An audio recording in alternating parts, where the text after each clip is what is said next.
میرے شوہر سجاول بچپن میں ہی والدین کے سائے سے محروم ہو گئے تھے۔ انہوں نے اپنے بھائی کے ساتھ دادی کی گود میں پناہ لی، مگر تھوڑے دنوں بعد وہ چل بسیں اور یہ دونوں پھوپھیوں کے رحم و کرم پر آ گئے۔ کٹھن وقت بیتتا رہا۔ سجاول میری خالہ کے بیٹے تھے۔ میٹرک پاس کر کے نوکری پر لگ گئے۔ سسر صاحب ذاتی مکان ورثے میں چھوڑ گئے تھے۔ پھوپھی اب بوڑھی ہو چکی تھیں۔ انہوں نے سجاول کی شادی کرا دی تاکہ گھر بس جائے۔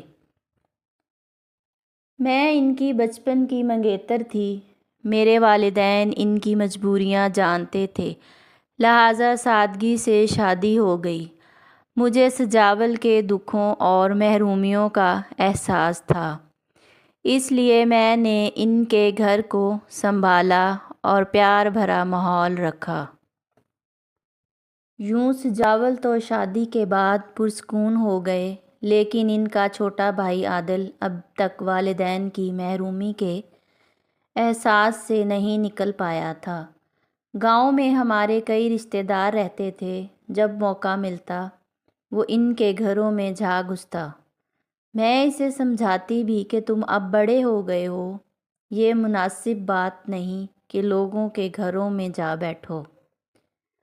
وہ میری بات ایک کان سے سنتا اور دوسرے کان سے اڑا دیتا۔ وہ دراصل محبت کا بھوکا تھا۔ برادری کے ایک رشتہ دار لڑکے فاضل سے اس کی دوستی ہو گئی تھی۔ یہ اکثر ان کے گھر جاتا۔ ایک دن نہ جانے کس بات پر فاضل کے گھر والوں کی ہم سے انبن ہو گئی۔ فاضل کی شادی پر تبھی انہوں نے ہمیں نہ بلایا، لیکن عادل چوری چھپے اس کی شادی میں شرکت کرنے چلا گیا۔ فاضل اکثر اپنی دلہن کو بتایا کرتا تھا کہ اس کا ایک پیارا دوست عادل ہے، مگر خاندان میں ناراضگی کے سبب نہیں آتا۔ وہ میرے دیور کو بہت یاد کرتا تھا۔ تب ہی اس کی بیوی کے دل میں بھی عادل کو دیکھنے کی آرزو پیدا ہو گئی۔ آخر ایک دن عادل اور فاضل میں صلح ہو گئی۔ اس کے نتیجے میں عادل ایک دن کپڑے استری کروانے کے بہانے ان کے گھر چلا گیا۔ اس روز ہمارے گھر بجلی نہیں تھی اور عادل کو شام میں ایک دوست کی سالگرہ میں جانا تھا۔ اس نے فاضل کی امی سے کہا، خالہ مجھے کپڑے استری کرنے ہیں، تب ہی آیا ہوں۔ خالہ نے اسے بڑے پیار سے بٹھایا اور استری لگا کر دی۔ جب وہ کپڑوں پر استری پھیرنے لگا، تب ہی فاضل کی دلہن آ گئی۔ ساس سے پوچھنے لگی، اچھا یہی وہ عادل صاحب ہیں جن کا ذکر اکثر آپ کا بیٹا مجھ سے کرتا رہتا ہے؟ پھر وہ عادل سے مخاطب ہوئی، لاؤ میں کپڑے استری کر دوں۔ آپ تکلیف نہ کریں بھابھی، میں خود ہی کر لیتا ہوں۔ گھر میں بھی میں اپنے کپڑے خود ہی استری کرتا ہوں۔ دلہن نہ مانی۔ اس نے عادل کے ہاتھ سے استری لی اور کپڑے پریس کرنے لگی۔ اس کا دھیان نہ جانے کدھر تھا۔ استری قمیص پر دھری رہ گئی اور دھواں اٹھنے لگا۔ یہ دیکھ کر عادل شدید غصے میں آیا، مگر نئی دلہن تھی، لحاظ کر گیا۔ اسے مزید غصہ تب آیا جب وہ افسوس کے بجائے ہنسی ٹھٹول کرنے لگی۔ عادل سوچ رہا تھا کہ یہ کیسی عورت ہے، ذرا بھی اس کی آنکھ میں لحاظ نہیں۔ وہ اپنی جلی ہوئی قمیص اٹھا کر گھر آ گیا۔ اس روز موڈ اتنا خراب تھا کہ تقریب میں نہ گیا، بلکہ اپنے کمرے میں جا کر سو گیا۔ ہفتہ بمشکل گزرا تھا کہ یہ دلہن کے صاحبہ، جس کا نام بلقیس تھا، ہمارے گھر آ گئیں۔ عادل کرسی پر بیٹھا کوئی اخبار دیکھ رہا تھا۔ نہ سلام نہ دعا، آتے ہی فٹ سے بولی، عادل تم دوبارہ کیوں نہیں آئے؟ دوست سے ملنے تو آ جاتے۔ فاضل کتنا تم کو یاد کرتے ہیں، کیا قمیص کے جل جانے سے ناراض ہو گئے ہو؟ نہیں بھابھی، ایسی بات تو نہیں ہے، میں مصروف رہتا ہوں، بھائی کے ساتھ کھیتوں میں کام دیکھنا پڑتا ہے، وہ کہنے لگا۔ بھابھی کیوں کہتے ہو؟ میرا نام تو دلربا ہے، عجیب نام ہے، کیا تمہارے ماں باپ نے یہ نام رکھا ہے؟ نہیں، انہوں نے تو بلقیس رکھا ہے، مگر مجھے یہ پرانی ٹائپ کا نام پسند نہیں ہے، میں نے خود اپنا نام دلربا رکھ لیا ہے۔ خیر، ہر کسی کی اپنی سوچ ہوتی ہے، مگر آپ کو بھابھی ہی کہوں گا، عادل نے نگاہیں نیچی کر کے کہا۔ وہ اس خاتون کی جرأت پر حیران تھا، وہ جناتی تھی کہ آج وہ گھر میں اکیلا ہے۔ اس نے فون کر کے معلوم کر لیا تھا کہ گھر والے کہیں گئے ہوئے ہیں۔ ابھی وہ سوچ ہی رہا تھا کہ یہ عورت کس طرح جلدی سے چلی جائے، مگر وہ اٹھ کر اس کے بالکل قریب آ بیٹھی اور چھیڑ چھاڑ کرنے لگی۔ بیچارہ عادل پسینے پسینے ہو گیا۔ ظاہر ہے اس نئی نویلی دلہن کی یہ بے تکلفی اسے ایک آنکھ نہ بھائی تھی، مگر خاموش رہا کہ پہلی بار ہمارے گھر آئی تھی۔ یا اللہ، کیسی بے باک عورت ہے، اس نے سوچا۔ وہ گھبرا گیا اور اس کی گھبراہٹ سے محفوظ ہوتے ہوئے اس نے اٹھ کر دروازے کی چٹکنی لگا دی، بولی، عادل، تم کو دیکھا تو سب کچھ بھول گئی، تم جیسا بانکا نوجوان کبھی نہیں دیکھا۔ دراصل تم کو میرا جیون ساتھی ہونا چاہیے تھا، تمہارے بغیر زندگی ادھوری ہے۔ عادل کے کان سنسنا رہے تھے، اس کی عقل میں نہیں آ رہا تھا کہ یہ عورت کیا کہہ رہی ہے، اس کو کیا ہو گیا ہے۔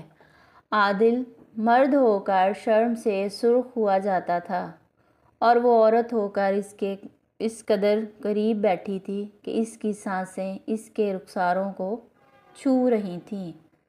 عادل لاکھ شریف سہی لیکن فرشتہ نہیں تھا۔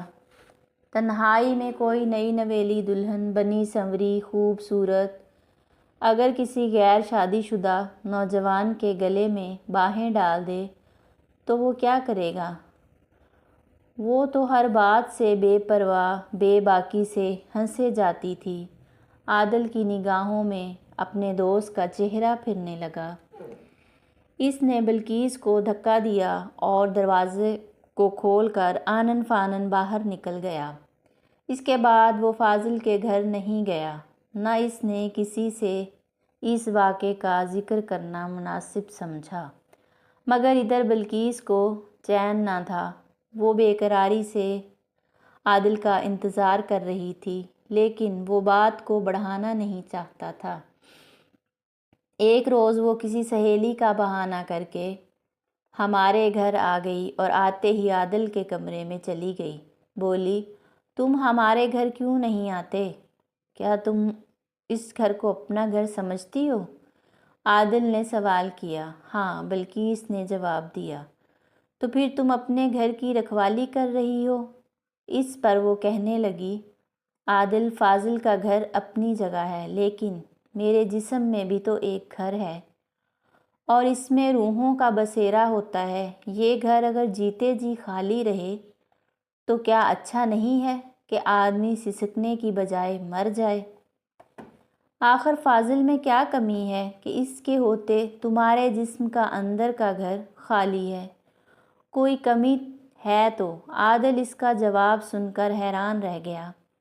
اس کے بعد وہ تھوڑی دیر بیٹھی اور چلی گئی۔ وہ عادل کو اکثر بلا بھیجتی، مگر وہ اس کے گھر نہیں جاتا تھا، لیکن وہ باز نہ آئی اور مجھ سے ملنے کے بہانے آنے لگی۔ پتھر پر بھی مسلسل پانی کی بوند گرتی رہے تو وہاں گڑا پڑ جاتا ہے۔ عادل تو پھر بھی انسان تھا۔ بالآخر اس نے بے رخی چھوڑ دی اور جب آتی وہ اس کے ساتھ بیٹھ کر باتیں کرنے لگتا۔ مجھے کہتا، بھابھی، یہ میری مہمان ہے، اس کے لیے چائے بنا دیں۔ میں سمجھتی تھی کہ یہ محض عادل کا دیدار کرنے آتی ہے۔ وہ تھوڑی دیر باتیں کرتی اور چلی جاتی۔ عادل نے اس کو یہاں تک محدود کر دیا تھا تاکہ وہ کہیں ادھر ادھر بھٹک کر بے راہ روی کا شکار نہ ہو جائے۔ اس طرح اسے بلقیس کو گاہے بگاہے سمجھانے کا موقع بھی مل جاتا تھا اور وہ شانت ہو جاتی تھی۔ دراصل عادل چاہتا تھا کہ وہ نفس کی آرزو کو پشے پس ڈال کر اس کے ساتھ روح کا رشتہ قائم کر لے تو بھی بلقیس کو سکون ملے گا، اور ایسا ہوتا نظر آتا تھا۔ گویا یہ ایک قسم کا نفسیاتی علاج تھا۔ عادل اپنی دانستہ میں اس کا نفسیاتی علاج کر رہا تھا، لیکن خود بہت بے چین رہنے لگا تھا۔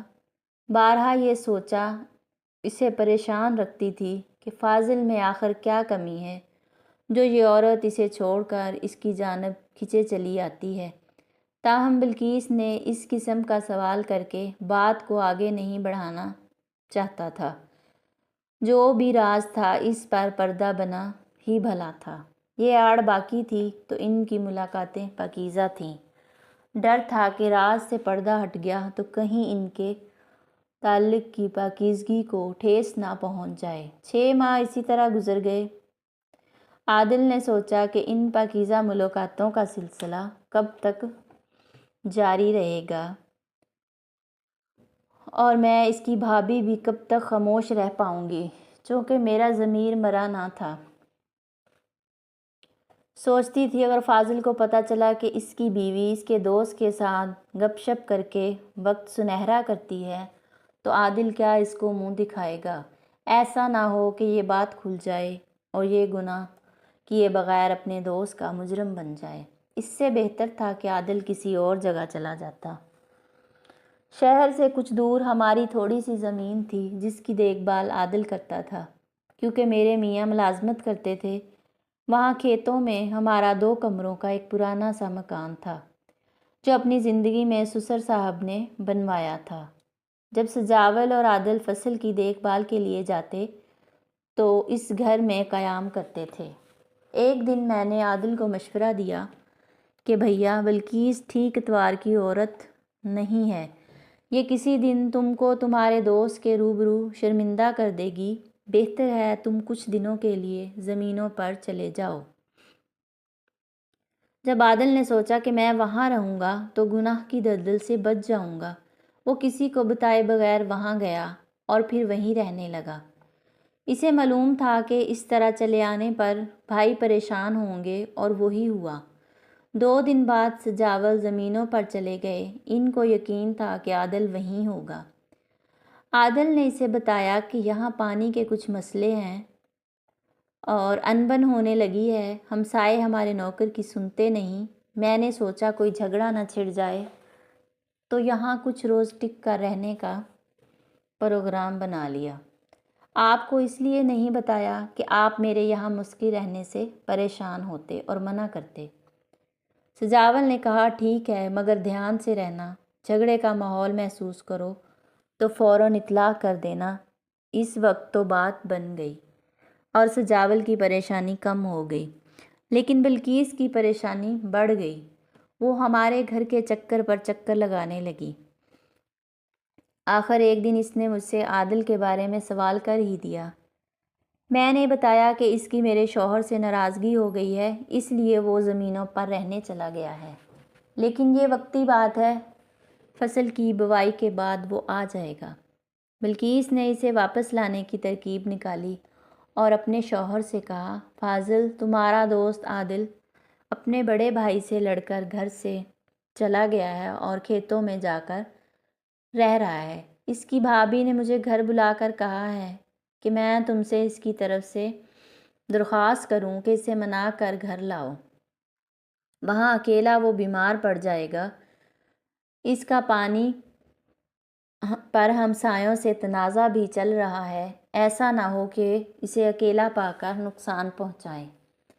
اس کی بھابھی نے قسم دی کہ تم جا کر اسے گھر لے آؤ۔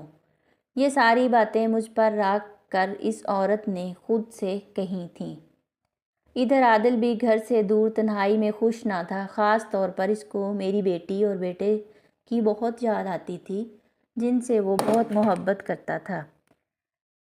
سب کی دوری وہ زیادہ دن برداشت نہ کر سکا اور فاضل اسے منانے گیا اور منت سماجت پر وہ گھر لوٹ آیا۔ اب وہ اپنے گھر کیوں کر بتایا کہ تیری بیوی کی وجہ سے یہ بنواس لیا تھا۔ فاضل کے اصرار پر اس کو اپنے گھر لے آیا اور بولا، یار کھیتوں میں رہ کر اچھا کھانا نہیں کھا پائے، دیکھو کتنے کمزور ہو گئے ہو، آج تمہاری بھابھی نے تمہارے لیے خاص دعوت کا اہتمام کیا ہے، اب کچھ دن ہمارے گھر کھانا کھانا۔ بلقیس کا اصرار ہے کہ وہ تمہاری پسند سے روز اچھے اچھے کھانے بنائے گی۔ عادل شرمندہ ہو گیا، اگرچہ کہ وہ چور اور لٹیرا نہ تھا، پھر بھی چور بنا بیٹھا تھا۔ اس وقت اس کی حالت عجیب تھی، اوپر سے بلقیس کی باتیں چار چاند لگا رہی تھیں۔ وہ کہہ رہی تھی، فاضل اس بیچارے کو دیکھو، اکیلا ہے، بھائی بھابھی کے گھر رہتا ہے، اس کا اپنا تو گھر نہ کاروبار، تمہارے سوا کوئی دوست نہ مخلص رشتہ دار، اوپر سے بھائی خفا رہتا ہے کہ ساجے کی زمین ہے، یہ تو بس کھیتی باڑی کے آسرے پر پڑا ہے جہاں 100 طرح کی دشمنیاں ہیں۔ اپنے دوست کی کچھ مدد کرو، اس کی زندگی بدلنے کی کوشش کرو، کوئی ملازمت ہے نہ کاروبار، کب تک ویرانے کی مٹی میں عمر گھلاتا رہے گا، کب اپنا گھر بسائے گا۔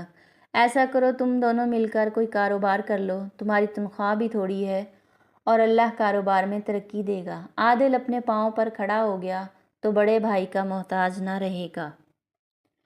لیکن سرمایہ کہاں سے آئے گا؟ جب کاروبار کے لیے تو سرمایہ چاہیے۔ تم میرے زیور لے لو، لیکن سجاول بھائی نہیں مانیں گے، وہ ملازمت کرتے ہیں، زمین کی پیداوار کو تو عادل ہی دیکھتا ہے، ان کی کھیتی بنجر ہو جائے گی، بھابھی گھر سے نکال دیں گی اس بیچارے کو، لوگ مزارے رکھ لیتے ہیں، خود ہل بیل تھوڑی ہانکتے ہیں، اگر اس کے بھائی بھابھی ان بن کریں تو ہم کچھ دن عادل کو یہاں رکھ لیں گے، یہاں کھانا کھا لیا کرے گا اور زمین پر بھی وقت نکال کر چکر لگاتا رہے گا، مگر کھیتی تو وقت دینے سے پہلے ہی پھیلتی پھولتی ہے۔ اچھا بس اب رہنے دو، تم عادل کو بزنس کی طرف مائل کرو تاکہ اس کا گھر بھی بسے اور زندگی سنور جائے۔